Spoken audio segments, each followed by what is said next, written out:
Welcome to the Christian Law of Attraction and Success podcast, where faith meets manifestation.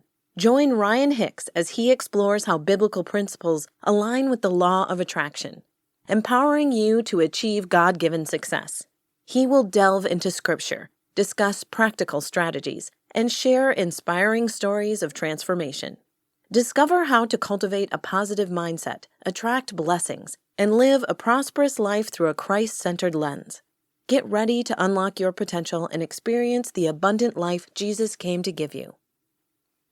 Hello, friend. This is Ryan Hicks of TalkToProfit.com. I want to thank you for tuning in to the Christian Law of Attraction and Success podcast. And this episode is going to be powerful and highly anointed, so I pray that you have ears to hear. Today I want to talk to you about how we have the mind of Christ and how to reprogram your subconscious mind for success. You know, the world goes around and lives in a state of delusion where they think that being average, being like everyone else is somehow noble and virtuous. It's a good thing because they'll even talk like, oh, I'm just a normal person. I'm just an average person. And obviously they're trying to distinguish themselves from abnormal people, people who are doing things wrong. But there's another section, a different level, which is where you're doing things that are not normal at all because you're living with the mind of Christ. You're living at such a level that you're so far above normal, so far above average, you can't live like mere mortals. You live like Christ, and because you are conformed to his image, you have a very different set of results than what normal and average people have. You do not want to get sucked into that trap of thinking that being normal and being average is somehow good, noble, or even desirable in the least. You want to raise above that and hold yourself to a much higher standard, the standard of having the mind of Christ. 1 Corinthians chapter 2, verse 16 says, "For who hath known the mind of the Lord, that he may instruct him? But we have the mind of Christ." Think of this powerful truth. We have the mind of Christ. You may wonder, what should I do today? You have the mind of Christ, my friend. Pray and seek the wisdom, and the Spirit will lead you into all truth. That anointing you have received of him abides in you and teaches you all things, as 1 John talks about. You're not left here alone to flail around aimlessly, wondering what might happen, wondering what should happen, wondering what you're supposed to do today or tomorrow or at any point. My friend, you have the mind of Christ. The professing Christian church will try to push you down, tell you how you can't know the will of the Lord. You just never know what he might want, what his will might be. Yeah, you do. Jesus did not think you were supposed to be ignorant and left in the dark as to what God's will is when he told you to pray for God's will in heaven to be done in earth. You can't pray that prayer if you don't know what God's will in heaven is to be done on this earth. You can't pray that prayer if you believe whatever's going on earth is God's will, which it isn't. You can't pray that prayer if you believe that the goodness and blessing in heaven is something you're only allowed to experience when you die. That death is the Savior, which is completely unscriptural, but it's what most people actually believe in their practical lives, because they put off all the goodness and grace of God into the future. Oh, you get a few things here and there now in this life, but in the future, that's when things will be good. That's when you'll be blessed. That's when you'll be rich. That's when you'll experience God's goodness and grace. No, my friend, you can experience that right here and now, but you have to renew your mind to the truth. Romans chapter 12, verses 1 and 2 says, "I beseech you, therefore, brethren, by the mercies of God, that ye present your bodies a living sacrifice, holy, acceptable unto God, which is your reasonable service.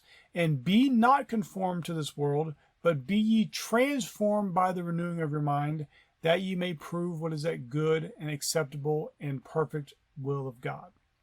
See, that is the issue many people face. Being normal and being average is by definition being conformed to this world. But you, my friend, are not to be conformed to this world. You're to be transformed by the renewing of your mind, to have that mind of Christ, to accept it, to put it on, and to start thinking from the mind of Christ and stop thinking from the mind of this world and being conformed to this world. Because quite frankly, the world's way of doing things, the world's way of thinking is mindless. You can't even call it the worldly mind because it's just delusional, depraved, and so far below the high standard that is in Christ Jesus. Ephesians chapter 4, verse 22 to 24 says, that ye put off concerning the former conversation the old man, which is corrupt according to the deceitful lust, and be renewed in the spirit of your mind, and that ye put on the new man, which after God is created in righteousness and true holiness. My friend, when you start thinking like Christ, when you take on the mind of Christ, the new man, and start living from that perspective, your life will change greatly. Instead of having the law of attraction work against you, bringing you constant negativity and problems and drama and one negative thing after another, with only brief respites of a good thing here and there, almost like it's just setting you up for the next wave of bad things. No, that's not a Christian life. And I know that's what many professing Christians live, and that is their experience, but that is not how life is supposed to be. You are supposed to be living like a king's kid. You are supposed to be living like a child of God.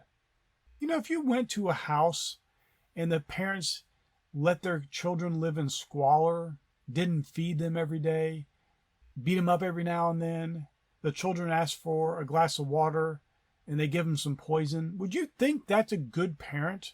And yet so many people attribute that same mentality to God as a father. Well, you know, I pray, but God must have answered no. Where does the scripture say that? Jesus said, seek and ye shall find. Ask and it shall be given. But they say, well, you know, if you seek, God may not want you to find it. Well, you know, if you ask, God may answer no. My friend, God's good. And I emphasize that so much because so many people truly do not believe that. They will say amen when I say God's good. They'll amen, they'll amen, they'll amen. But do they really believe that?